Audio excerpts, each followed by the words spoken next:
uzamenya byinshi kubera abantu, ariko uzagera kure kubera Imana. Ababaza amakuru yawe bose siko bakwifuriza ibyiza. Hari n'ababa bashaka kumenya ko ibibi bagukoreye byageze ku ntego zabo. Iyo wizeye umuntu cyane ukamwimariramo, ubona kimwe muri ibi: inshuti y'ubuzima cyangwa se isomo ry'ubuzima. Uzaharanire kurema inshuti, naho abanzi bo barizana. Ariko burya nanone inshuti y'indyarya irutwa n'umwijima w'icuraburindi, kuko si buri wese ukubera inshuti nziza.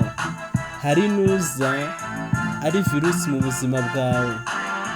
Ibyo nabyo ujye ubizirikana.